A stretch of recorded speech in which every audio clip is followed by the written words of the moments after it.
Hello everybody, कैसे हैं आप सभी। I hope you all are doing well in your studies. So today मैं एक प्रिपरेशन स्ट्रेटजी वीडियो लेकर आई हूँ एसबीआई क्लर्क मेंस से रिलेटेड। इसमें मैं आपको सबसे पहले मोस्ट इम्पॉर्टेंट चीज़ बता दूँ कि अगर आपको गट फीलिंग भी थोड़ी सी आ रही है कि आपका प्री क्लियर हो जाएगा, मीन्स अगर आपके 70+ मार्क्स आ रहे हैं, 70 या फिर उससे ज़्यादा, तो आपको लग रहा है कि इतने मार्क्स तो मेरे आ ही जाएंगे, तो प्लीज़ अपनी मेंस की प्रिपरेशन स्टार्ट कर दीजिए। और इसी के लिए अब ज़्यादा टाइम नहीं रह गया है हमारे मेंस को, तो इसीलिए मैं एक स्ट्रेटजी वीडियो लेके आई हूँ, फुल स्ट्रेटजी वीडियो, जिसमें मैं बताने जा रही हूँ कि क्या ये जो हमारे 35 to 36 डेज रह गए हैं मेंस के लिए, तो उसमें हमें क्या करना चाहिए।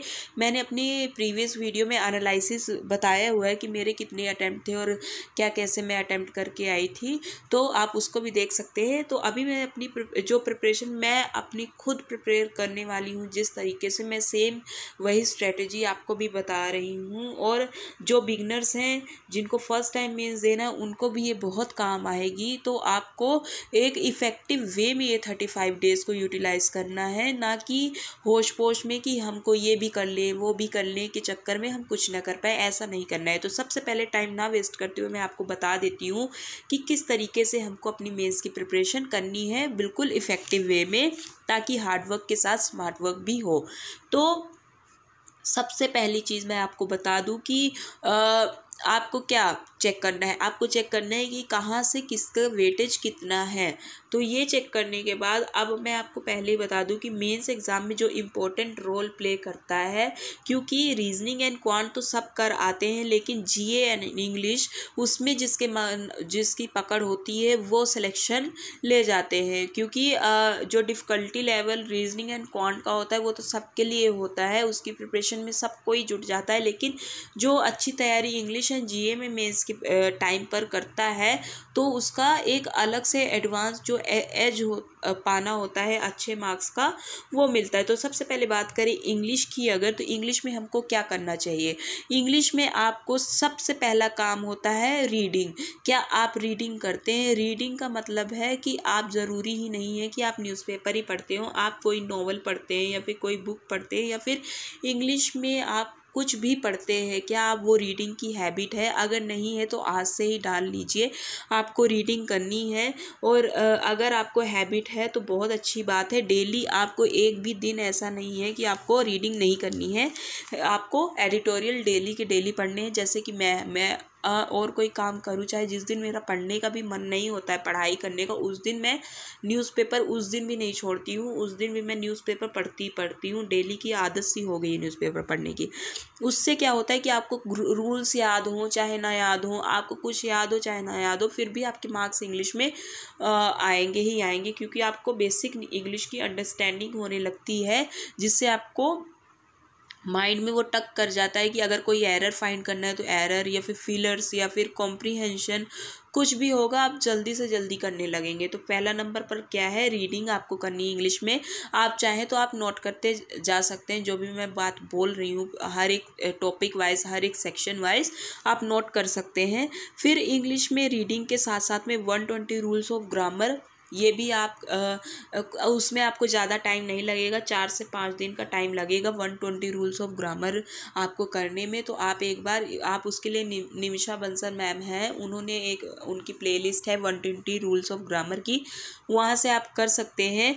बहुत ही ये आपको फ़ायदेमंद होगा। तो आपको पूरा अच्छे से एक बार 120 रूल्स ऑफ ग्रामर वहाँ वीडियो से देखकर फिर उसके बाद एक बार और रिवीजन उसकी कर लेनी है, जिससे और फिर उसको जब आप मॉक टेस्ट लगाएंगे मेंस लेवल या फिर सेक्शनल इंग्लिश के मॉक टेस्ट लगाएंगे जब, तो उसमें आपको उन रूल्स को यूज़ करना है, और उसके बाद उसका जब एनालाइज करेंगे तो उसमें आपको उसका सॉल्यूशन में भी आप वही रूल्स, सेम रूल्स जब देखेंगे तो आपकी रिवीजन भी होती जाएगी और आपकी प्रैक्टिस भी होती जाएगी। तो ये आपको मस्ट है। इंग्लिश में इसी तरीके से पकड़ बनती है और लोग अच्छे खासे नंबर फेच कर लेते हैं इंग्लिश में और सिलेक्शन ले जाते हैं, बाकी भले ही उनके बाकी अदर सब्जेक्ट्स में कम मार्क्स आ रहे हों। उसके बाद मैं आपको बता दूं, रीजनिंग का मैं बताऊं तो रीजनिंग में आपको क्या करना है। आप मेरे प्रीवियस मेंस के मार्क्स देख सकते हैं, उसमें मैंने रीजनिंग में बहुत अच्छा खासा स्कोर किया है और उसकी मैंने अलग से मेंस लेवल रीजनिंग की स्ट्रैटेजी भी बता कर रखी हुई है कि कैसे करना होता है। लेकिन इसमें भी मैं बता देती हूँ कि रीजनिंग में आपको, अगर आपके बेसिक्स क्लियर हैं, हर एक तरह की पजल्स आपको बनानी आती हैं, हर एक तरह के बेसिक्स आपके क्लियर हैं, तो आपको कुछ नहीं करना है, आपको सिर्फ मॉक टेस्ट का सहारा लेना है। सेक्शनल मॉक लगाइए और फुल लेंथ मॉक लगाइए और उनको अच्छे से, जो भी पजल आपसे नहीं बन रही है उसको अच्छे से एनालाइज करिए। आप ये तरीका सीखिए कि पहले कौन से क्वेश्चन करने हैं। क्वेश्चन चूज़ करना मेंस में मस्ट है, चाहे वो क्वांट में हो चाहे रीजनिंग में हो, उसमें आपको क्वेश्चन चूज़ करना आना चाहिए कि कौन से क्वेश्चन हमको करने हैं, कौन से क्वेश्चन नहीं करने हैं। फिर मॉक टेस्ट में आप हर एक पजल जो आपसे नहीं बन रही है उसको खुद से करने की कोशिश करिए और जब ना बने तो उसका सॉल्यूशन देखिए। ये तरीका आप एक हफ्ता भी अपनाएंगे, आप देख लेना रीजनिंग में आपके बहुत अच्छे मार्क्स आने लगेंगे मेंस में। और आप जब मेंस का एग्ज़ाम भी देंगे तो उसमें भी अच्छा खासा, भले ही डिफ़िकल्ट क्यों ना आए आपका मेंस का एग्ज़ाम, रीजनिंग का सेक्शन ही डिफ़िकल्ट क्यों ना आ जाए, पर फिर भी आप एक जो अच्छा कोई अगर हाईएस्ट मार्क्स फेच कर पाएगा तो वैसा मार्क्स आप फेच कर पाएंगे रीजनिंग में।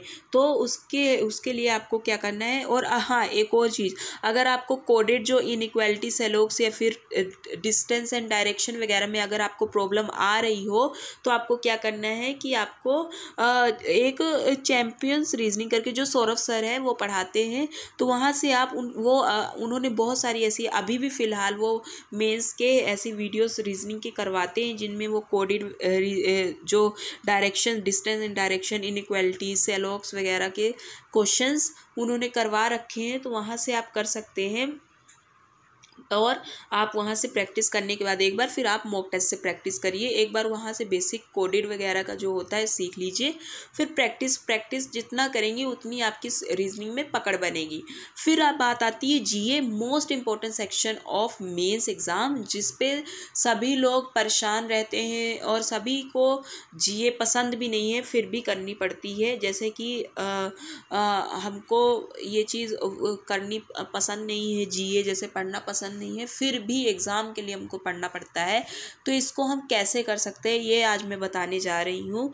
जीए के लिए आपको क्या करना है कि आपको कोई ज़रूरी नहीं है कि आप 6 मंथ्स का करिए। अगर आपने पहले से जीए कर रखा है और सिर्फ आपको रिवीजन करनी है तो आप 6 मंथ का करके जाइए। लेकिन जो लोग अभी जीए को टच भी नहीं किए हैं और उनको लग रहा है कि उनका प्री क्लियर हो जाएगा, मेंस उनको देना है, मेंस की प्रिपरेशन उन्होंने स्टार्ट कर दी है, तो उनके लिए मैं आपको बता दूं कि आपको कोई ज़रूरी नहीं कि आप 6 मंथ का करिए, जितना हो सके उतना जीए करिए ताकि आपके एटलीस्ट 15 to 20 मार्क्स तो जीए में आ ही जाए, 10 to 12 मार्क्स भी आ जाएं।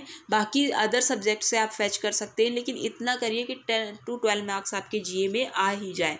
तो उसके लिए आपको क्या करना है, मैं सभी के लिए बात कर रही हूँ, मैं अपना सोर्स बताती हूँ जहाँ से मैं जीए करती हूँ। तो मेरा सोर्स है अफेयर्स क्लाउड, और आप जहाँ से अलग अगर कहीं और से करते तो आप वहाँ से भी कर सकते हैं अफेयर्स क्लाउड। और वीडियो अगर मैं वीडियो सिर्फ एग्ज़ाम के टाइम में देखती हूँ, और वो वीडियोस कौन सी होती हैं, वो वीडियोस होती हैं जो बेस्ट 300 क्वेश्चन या फिर बेस्ट 100 क्वेश्चन या फिर exam oriented, like SBI clerk, mains, GA, ऐसे करके एग्ज़ाम ओरिएंटेड वीडियोस जो आती हैं। वीडियो सोर्स और मैं आपको बता देती हूँ कि मैं कहाँ से देखती हूँ।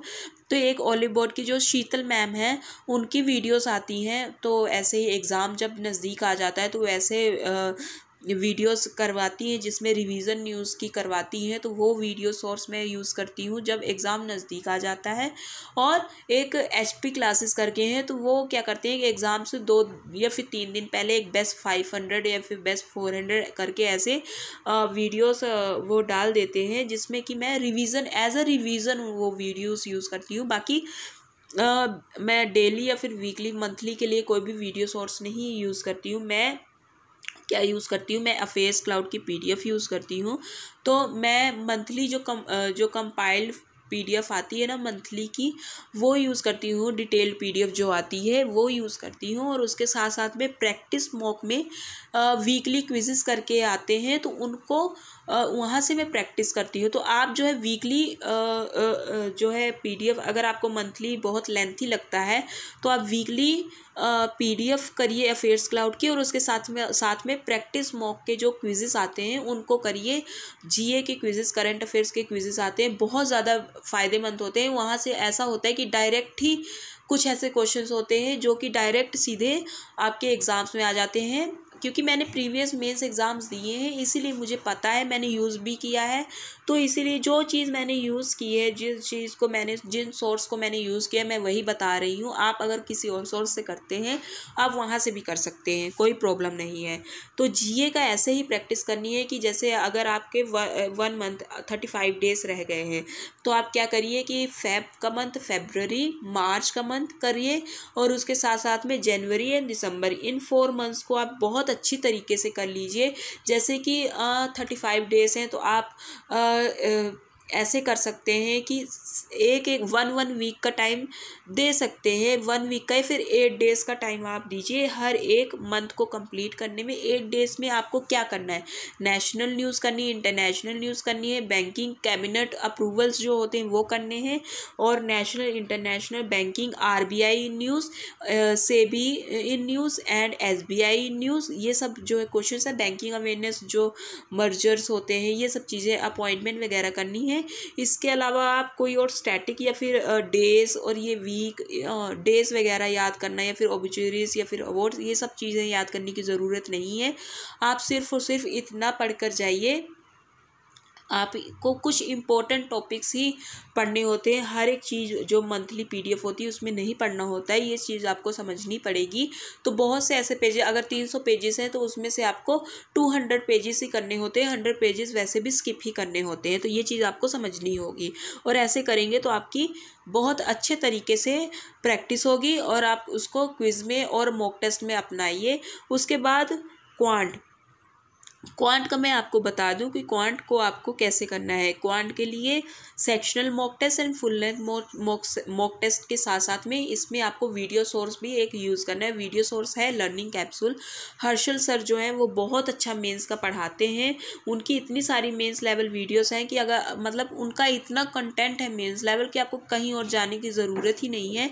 वहाँ से अगर आपने 1-2 वीडियोस भी देखनी स्टार्ट की तो आपको मेंस लेवल जो क्वांट है वहाँ इंटरेस्ट आने लगेगा, आप पढ़ना शुरू कर देंगे, और आप अच्छा खासा जब मेंस का एग्ज़ाम है उसमें बहुत अच्छे नंबर आप ला सकते हैं।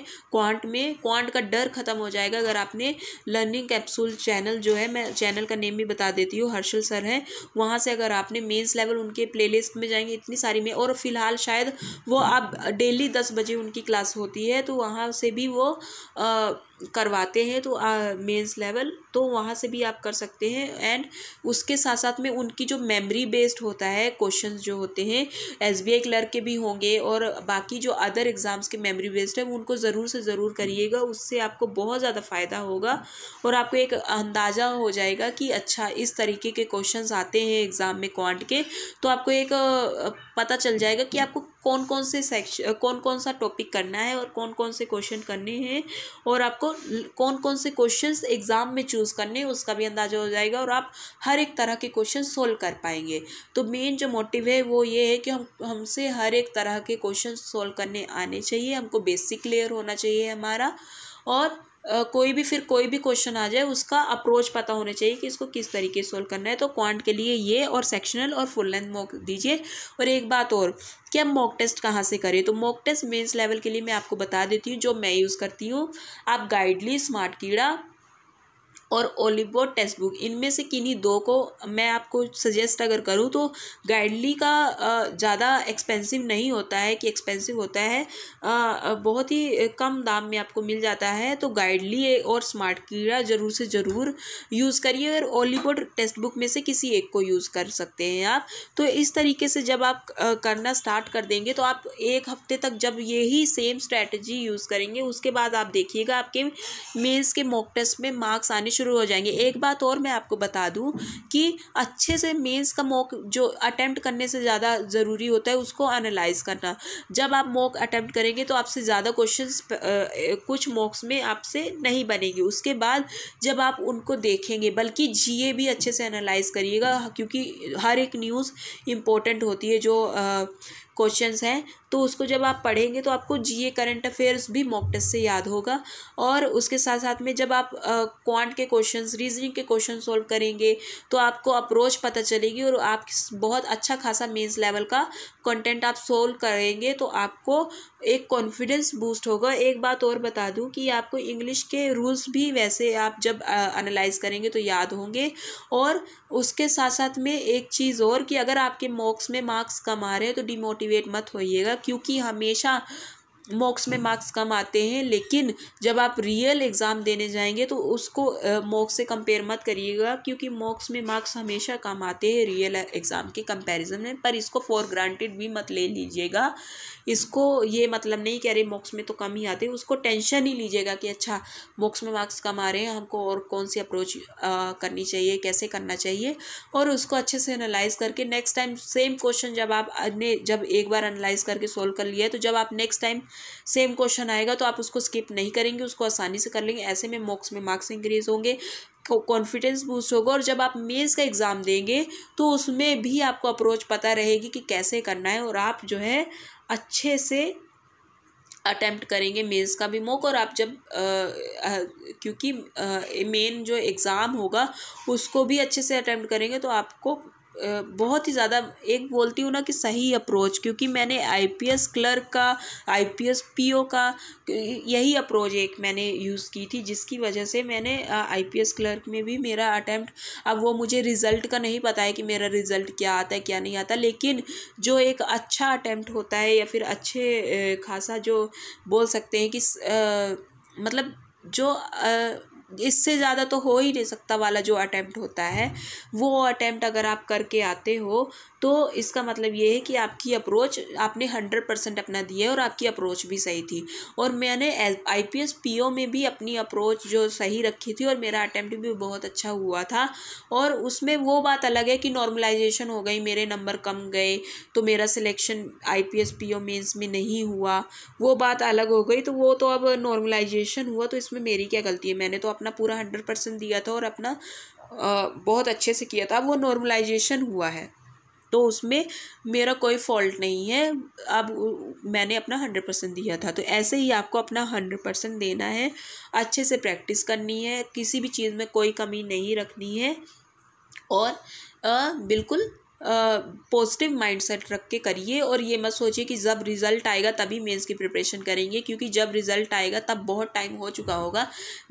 मैक्सिमम आपको 8 to 10 डेज़ का टाइम मिलेगा रिज़ल्ट के बाद मेंस की प्रिपरेशन में। तो अगर आपने अभी से तैयारी नहीं की तो 8 to 10 डेज़ में विश्वास मानिए, मेरा यकीन मानिए कि आपको नहीं कर पाएंगे मेंस की प्रिपरेशन। मैं आपको बिल्कुल रियलिटी चेक दे रही हूँ, तो अभी से प्रिपरेशन स्टार्ट करिए, अच्छे से प्रिपेयर करिए। इसका मतलब मैं आपको एक चीज़ और बता देती हूँ कि इतने घंटे पढ़ाई करना, उतने घंटे पढ़ाई करना इम्पोर्टेंट नहीं होता है कि आप 10 घंटे पढ़ाई कर रहे हैं, 12 घंटे पढ़ाई कर रहे हैं।